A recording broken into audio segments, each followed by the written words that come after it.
While the regime had changed, little else had. My people still suffered in silence, ignored by the rest of Outworld. Though now I knew Empress Melina's secret, that she was also afflicted with Tarkat. If anyone would help, it would be her. But how to get an audience? Syzoth. He was the Empress's new emissary to the Zaterrans. I asked him to introduce us. At great personal risk, he agreed. And as I'd prayed, the Empress was willing to meet. Even better, she would visit the colony. She was shocked to see how we lived. She moved quickly to provide for our care and comfort. Thanks to the Empress and Syzoth, we Tarkatans are no longer pariahs. Until our disease can be cured, that will do. Though the barriers between timelines had been rebuilt, there was no question that they could again be broken.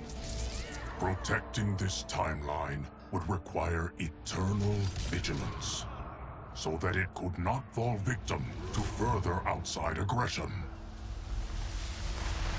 But nothing in my countless lifetimes had prepared me for this task. In none of them had multiple timelines ever coexisted. Monitoring them for threats was an entirely novel problem. It would require a novel solution. I discovered that though the timelines no longer touched, their meeting had left them intertwined. I can now secretly surveil all timelines, keeping watch for potential danger. It pleases me to do this service for the new era. Lord Liu Kang may rest assured that it is secure. Quan Chi's defeat had cost me everything. For months I had furthered his plot, and now I had to start over. Saido's people were still in chains. That's when Rain approached me. On the run from Empress Melina, he was desperate for help. And though I'd had my fill of sorcerers, this one was different. I agreed to provide him safe haven. He agreed to help topple Saido's government. And topple it we did. Rain summoned a wave so fast, so powerful, that it crushed the capital. Saido's fascist rulers were swept away. My people are finally free. They can chart their own course, needing only to follow their own desires. Their lives are now blessed by anarchy.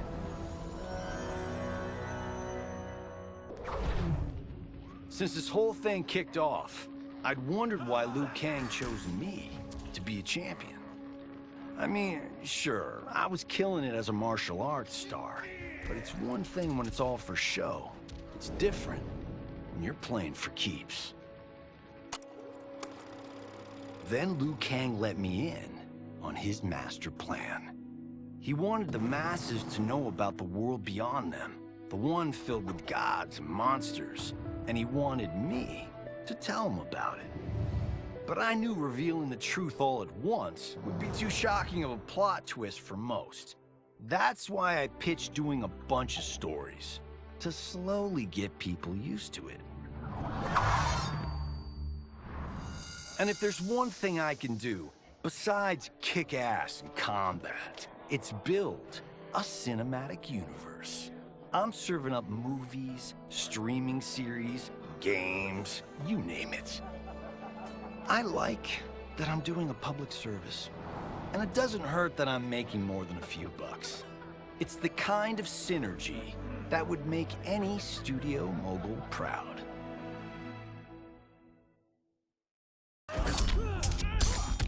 I wasn't looking for allies against the Yakuza, but I found one in Special Agent Jackson Briggs. He'd heard gangsters plotting to kill me on a wiretap and came calling, hoping I'd be his informant. We planned to part ways when we got the job done. But then, Shang Tsung showed up to steal Sento. Needless to say, Jackson had questions. It blew his mind to hear that the stories in Johnny's movies were real. Once the shock wore off, Jackson quickly sized up the threats Earthrealm faced. To deal with them, he got his bosses at the FBI to form the Outworld Investigation Agency. When he asked me to sign on, I hesitated. After all, me? A government agent? But it's an important job. And more importantly to me, an honest living.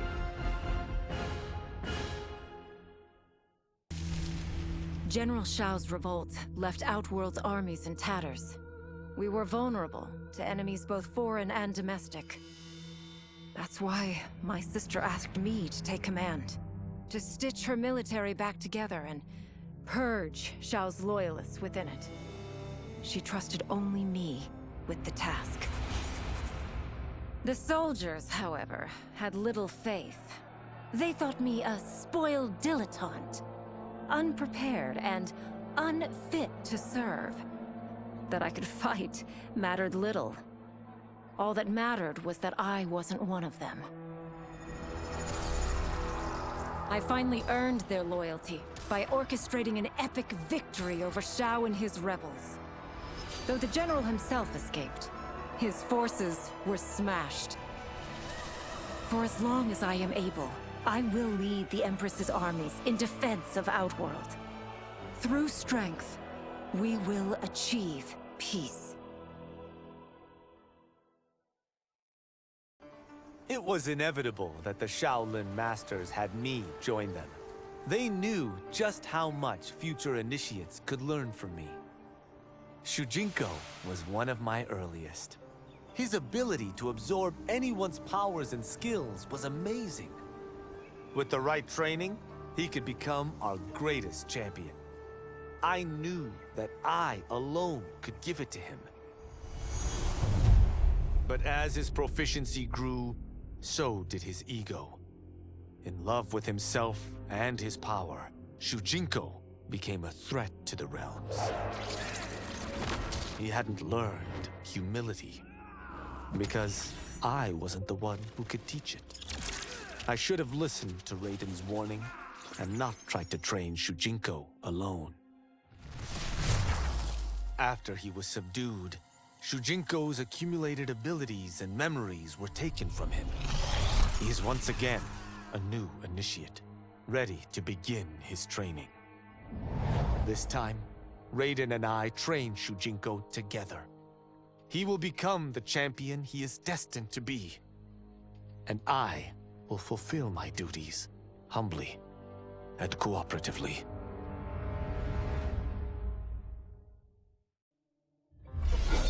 As her reign began, Empress Melina faced many challenges. To meet them, she turned to the people she trusted. Her sister to lead her army, and me to lead her Imperial Police. Though I missed Empress Sindel dearly, I was glad my ties with her family had been mended. But while it was an honor to be made responsible for Outworld's internal security, I soon realized accepting the appointment was a mistake. I'm not cut out to be a bureaucrat, nor am I patient enough to navigate the Imperial Court's politics.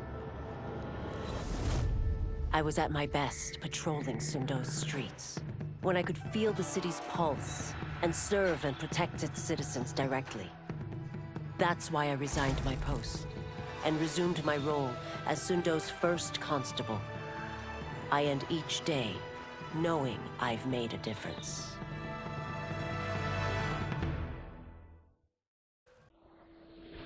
My loyal partner had warned me. Reclaiming my power as Keeper of Time might have unforeseen consequences. In this, As in most things, he proved prescient.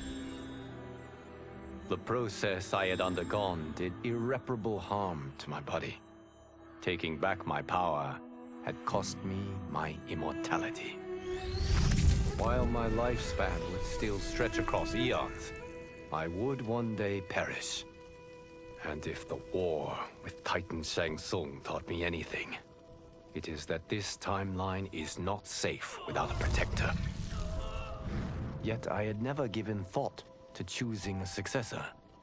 Who is it that could replace me and protect my new era? The answer, of course, is Geras. Tireless and meticulous, he is perfectly suited to be entrusted with this grave duty. And no one knows better the temptations of the hourglass. I have no doubt he will be above them. Though worried about how the public might react, I met with Baraka to discuss his Tarkatans.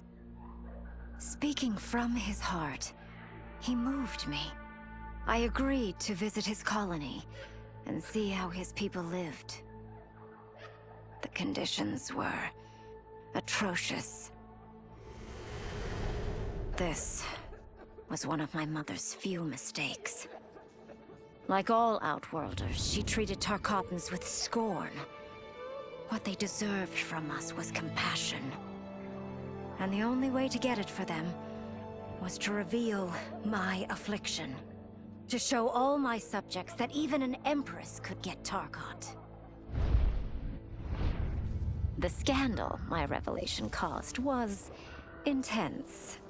But with the help of Kitana and Tanya, I emerged from it a stronger Empress than ever. My honesty, empathy, and resolve won over my remaining doubters. There is no longer any question that I am fit to lead the Empire.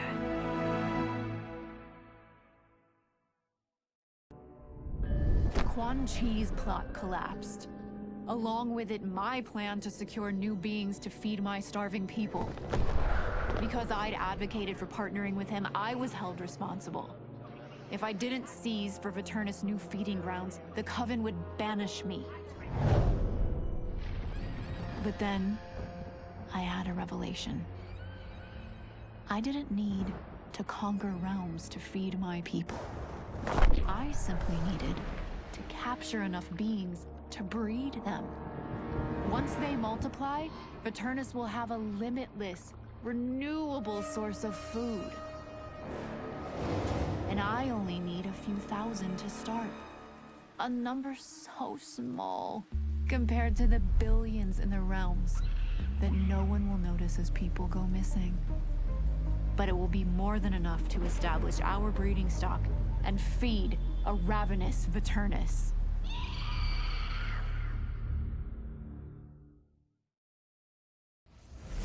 Were it not for my godly counterpart, I would not have survived the battle against Titan Shang Tsung. Meeting him, though, raised questions. Why did I replace him in this new era? Why was I made mortal? Lord Liu Kang told me of his Raiden's nobility and righteousness, about his steadfast leadership in the defense of Earthrealm. He also told me about Raiden's dark side, how he could be consumed by rage and cast aside the rules he otherwise lived by. Making me mortal and incapable of such anger was to keep me from following in his footsteps. Though I understood the reasons why, I felt I had been done a disservice. To survive the coming battles, I may need the edge that only great rage can bring. As the Shaolin couldn't aid me, I sought out someone who could. Someone to stoke the fire within me and teach me to master it. For this, I could have no better teacher than the Shirai Ryu's Grand Master. To elude capture by Empress Melina, I joined Havoc's crusade in Sido. There, I summoned more magic than I thought possible, and drowned out the old regime. Havoc's longed-for anarchy had been achieved. He was more than satisfied. But I was left empty and broken. Had I been satisfied as Outworld's High Mage, not let myself be tempted by Shang Tsung, a great city would not now lay in ruins. I've caused devastation, ended thousands of lives, all because of my blind ambition. I've betrayed my oath, my sovereign, and my realm. These high crimes merit punishment, and I'll accept whatever the Empress gives me. My only ambition now is to one day be forgiven. With General Shao freed from prison, we began raising a new army against the royal family. Though many were eager recruits, few were good at soldiering. It was so bad, the general was forced to change tactics. He decided that we needed a doomsday weapon. That weapon isn't a thing, though. It is a monster. Onaga, the Dragon King. The general told me the old legends were true, that his ancient ancestor defeated Onaga, trapping him deep inside Mount Sagan. The Dragon King is still there today, his pent-up fury waiting to be unleashed. Because Onaga is so dangerous, the general wouldn't risk trying to tame him before. But now, he feels we have no choice. Though I likely won't survive, I accept this mission gladly. I can think of no greater honor than to give my life in the general's service. After fleeing Outworld, I hadn't expected to return. But then, I also hadn't expected the new Empress to make me an offer I couldn't refuse. To thank me for helping stop General Shao's rebellion, she asked me to be her emissary to the Zaterrans. Going home, bearing the seal of the royal house, I would show, once and for all, that my mutation wasn't to be feared. That it wasn't a source of shame. To my surprise, I was welcomed. But those warm smiles hid a dark secret. I stumbled upon a trove of official records, which showed that my shape-shifting ability isn't unique. Many Zaterrans are born with it, but are killed by their government to keep it from spreading. Who started this barbaric policy? Who is now enforcing it is unknown. But I will find out. And I will put an end to this madness. No sooner had Titan Shang Tsung been defeated than Bi-Han and his loyalists hunted us down. Outnumbered, we fled to Japan. There, we sought refuge from an old family friend. As children, we played together. But Harumi Shirai was a woman now, the head of her clan. Her strength, beauty, and intellect awed me. Also incensed by Bi-Han's betrayal, Harumi agreed to help me forge a new clan, one that would stand against him and defend Earthrealm. Her aid proved invaluable, and as time went on, we grew closer. To honor Harumi and pay respects to my new bride, I named the clan after her, calling it the Shirai Ryu. Now the battle against my brother begins in earnest. The Shirai Ryu won't rest until Bi-Han is defeated, and the Lin Kuei's honor restored. After escaping Lei Chin prison, I was hounded by the Imperial Police. I needed a place to hide and to recuperate while I plotted the best way forward. I knew the remote canton of my youth would be perfect. To escape capture, I traveled by sea. Little did I know that a gargantuan storm was brewing. My tiny craft was smashed apart. I closed my eyes, waiting to drown, hoping that the Netherrealm wouldn't claim my soul. But when I reopened them, I found myself not in hell, but on a deserted island.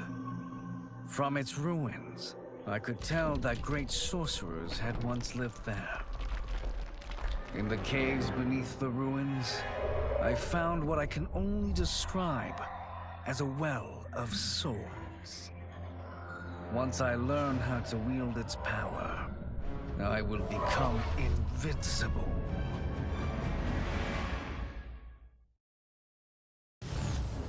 The battle had been lost, but the war isn't over.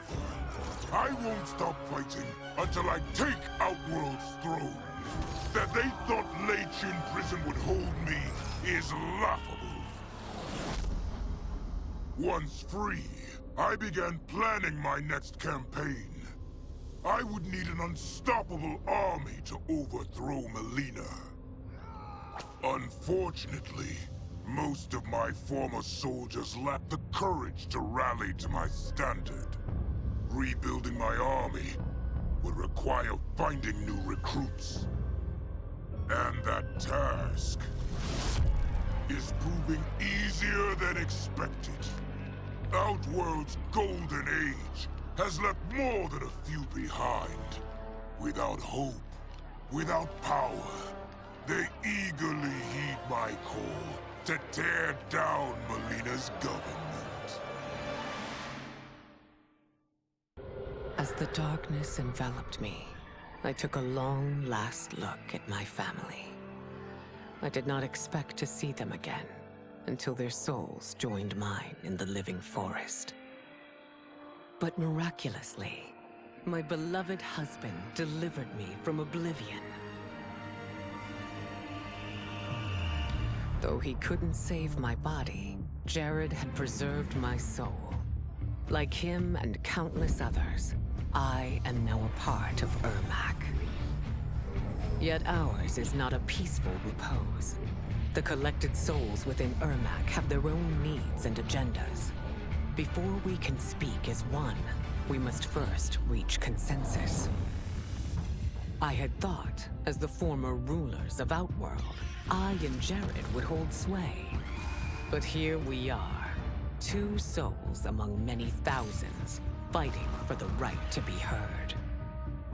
And if there is one thing we do well together, it is fight. We will win the right to govern Ermac as we once had governed Outworld.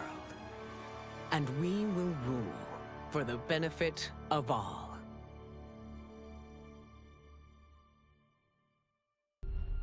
Kuai Liang and I were working hard to build our new clan. But even with the help of his close friend Harumi, it was difficult. The biggest problem was finding the right initiates. Then, one night, while walking outside Harumi's compound, I was attacked.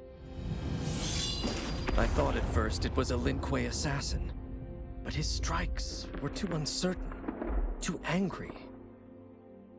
My attacker, it turns out, was a boy. Homeless and hungry, his assault was born of desperation. He needed money so that he could eat. It was like looking at myself 15 years ago. I would have ended up just like him if the Lin Kuei hadn't taken me in. So I took the boy to Kuai Liang, who also appreciated his fire. We made him our first initiate. The boy's name? Hanzo Hasashi. I had broken the Lin Kuei free of Liu Kang's enslavement. We were now masters of our destiny, and could take our place among Earthrealm's great nations. But taking and holding territory would require a vast army. I needed more fighters to make our presence felt. Then I recalled Shang Tsung's dragon warriors.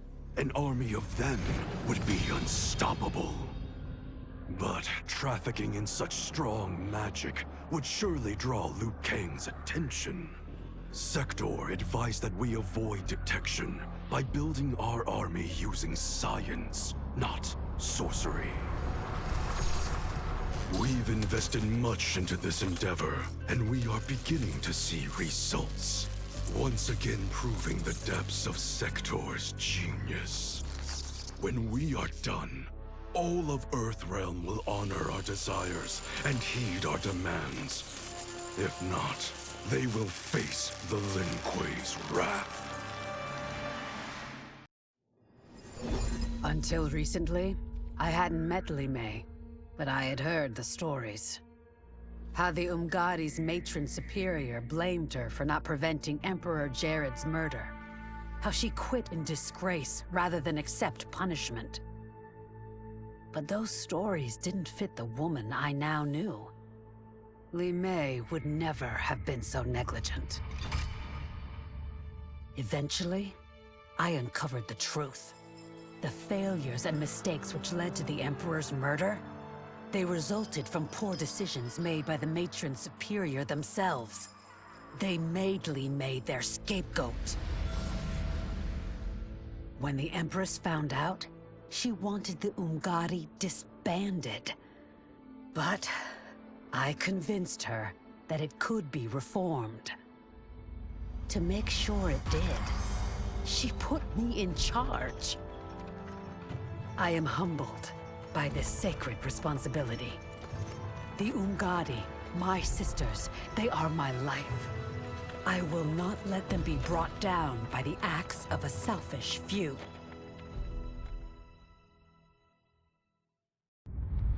Desperate to avoid defeat, Titan Shang Tsung had stolen me from my timeline to set me against Liu Kang. He assumed a Viltrumite would shift combat in his favor. Shang Tsung was right, of course, but he was blinded by ambition and failed to consider that my only true loyalty is to the Viltrum Empire.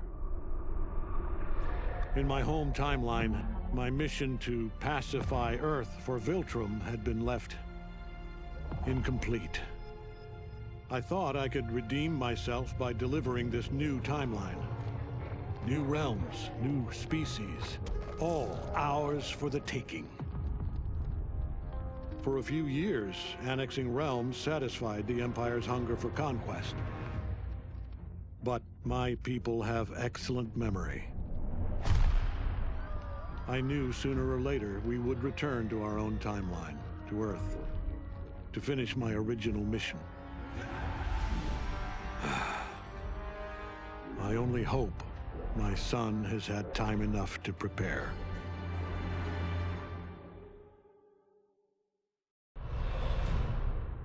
Though Ermac had freed me from my Legion cell, I found myself no less imprisoned.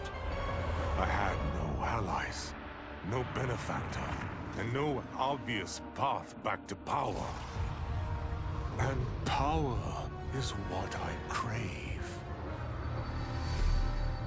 But why should I settle for the scant abilities of someone who is an underling sorcerer?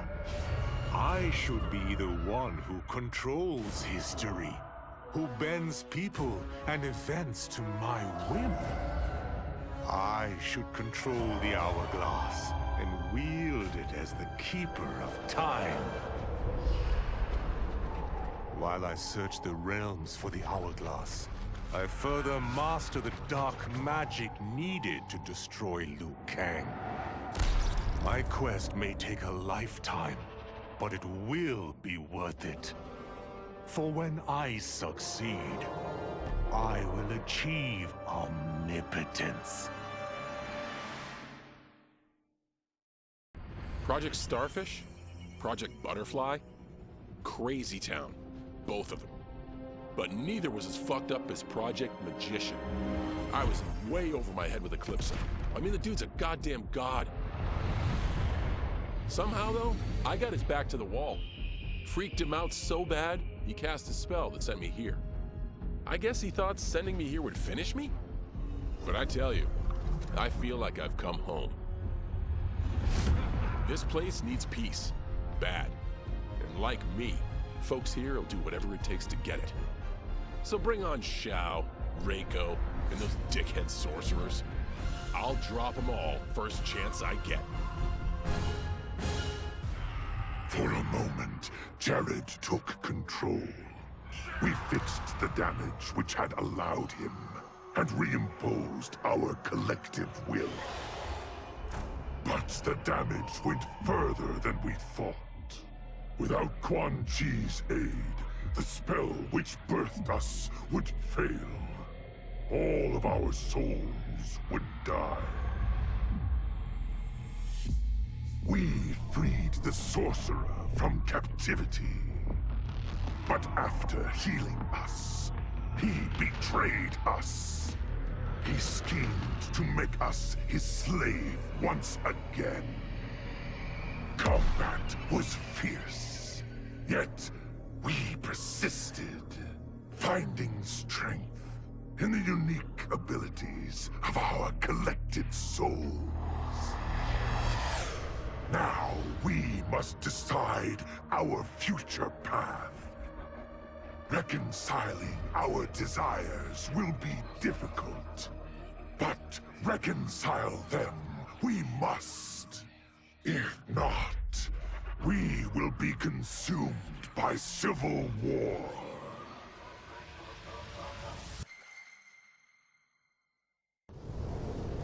How many times have I saved them?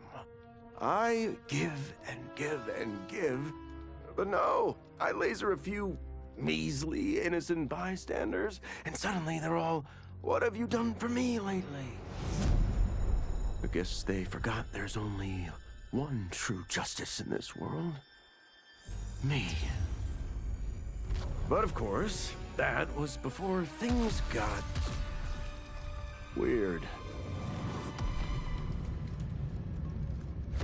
Gotta admit, a portal from another dimension opening up and demons pouring out wasn't how I thought Tuesday was gonna go. But then again, that multiverse crap is all the rage lately, so who knows? And the same ungrateful crybabies who whined about me lasering a few dozen nobodies, now they beg me to save them. So I save the world again. I mean, it's my world. Can't let a bunch of demons disrespect me. After I finished them off, their portal or whatever was still open, which could only mean one thing: sequel. I went in the damn Chloe hole, and what did I discover? Another realm with a tournament where gods and monsters fight to the death. It was like Votland, but just for me. Honestly, I only wish I had known about this place sooner, because I've had the time of my life.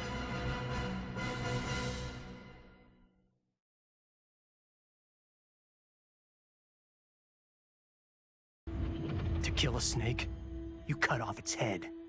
Or in the Yakuza's case, its heads. Kenshi said I couldn't do it. But he didn't know what I knew. That the family's bosses were meeting to talk shop and settle disputes. In one fell swoop, I could decapitate them all. As they nursed whiskey and negotiated, I waited. My moment came, then was cut short when a fiery portal opened. Out of it stepped men I'd never seen before. And from the boss's low bows and averted eyes, I could tell they were the ones really in charge. Listening in, I learned they run the Red Dragon, an ancient clan secretly behind all of Earthrealm's crime families. I could crush the Yakuza, But these Red Dragon would simply replace it. Probably with something even worse. I'm facing a powerful new enemy in my war on the underworld. One I never saw coming. And I've got to finish them. Or die trying.